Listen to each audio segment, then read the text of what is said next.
জামাই ষষ্ঠীতে মাছ মাংস সবকিছু খাওয়ালাম, ভাত পাত শেষে কিছু টক তো খাওয়াতে হবে, চাটনি।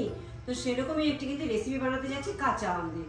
তো চলো ভিডিওটা এখান থেকে শুরু করছি। আজ বাঙালি রান্না করে এই গরমের দিনে ভাতের শেষ পাতে খাওয়ার জন্য কিন্তু এই আমের টক বলো আমের অম্বল খুবই কমন একটি রেসিপি। তার জন্য এখানে আমি 3টি কাঁচা আম নিয়েছি। প্রথমে ভালো করে ধুয়ে খোসা ছাড়িয়ে নিতে হবে। সবচেয়ে ভালো একদম কচি আম, যেটার বীজ আমরা বের করে নিতে পারি, সেরকম আম হলে ভালো হয়। বাট এখানে সৌদিতে আমি সেরকম আম পাইনি। এই আমটি সামান্য পুরু হয়ে গেছে, তবেও অম্বল বানাতে কোনো অসুবিধা নেই, অম্বল বানানো যাবে। এই অম্বল যেমন শরীরকে ঠান্ডা রাখে, তেমনি কিন্তু হজম করতেও কিন্তু সাহায্য করে। জেনারেলি আমরা বাঙালিরা খাবার শেষ পাতে মিষ্টি খাবার আগে টক, চাটনি, অম্বল এগুলো খেয়ে থাকি। আমার চ্যানেলে আরও অনেক কিন্তু চাটনি রেসিপি রয়েছে, সেটা আমি তোমাদের সাথে শেয়ার করে নেব। সবগুলো আমের খোসা ভালোভাবে ছাড়িয়ে নিয়ে পাতলা পাতলা করে স্লাইস করে কিন্তু কেটে নেব শুরুতে। এবার কেটে রাখা আমের টুকরোগুলো জলে একটু ভিজিয়ে রাখছি, আর এদিকে কড়াই বসিয়ে দিচ্ছি যেখানে রান্না করব। রান্না কিন্তু করব সর্ষের তেলে। কড়াতে 1 টেবিল চামচ সর্ষের তেল ভালো করে গরম করে নেব। তেল গরম হয়ে গেলে দিয়ে দেবো একটি শুকনো লঙ্কা ফোড়নে। শুকনো লঙ্কা সামান্য ভাজা ভাজা হয়ে গেলে দেবো এতে 1/2 চা চামচ সর্ষে।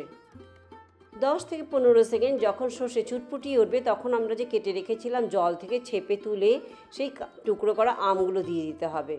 গ্যাসের আঁচ কিন্তু মিডিয়ামে রেখে দিচ্ছি এখানে। বেশিক্ষণ নয়, 1 মিনিটের জন্য, মিনিট খানেকের জন্য অল্প একটু ভেজে নেব। এবারে দিয়ে দিব চা চামচের 1/2 চামচ লবণ।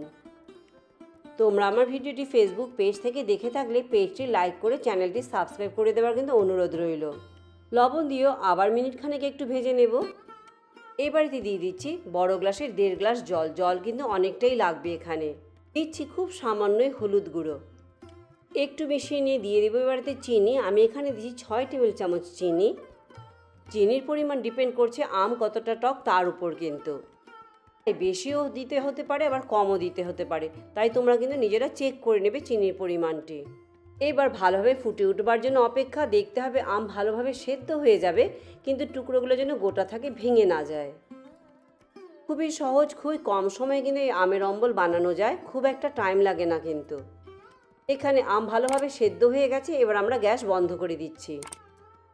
আমের অম্বল কিন্তু কিছুটা রানি টাইপেরই টেক্সচার থাকে, আমের চাটনির মতো কিন্তু অত শুকনো হয় না কিন্তু।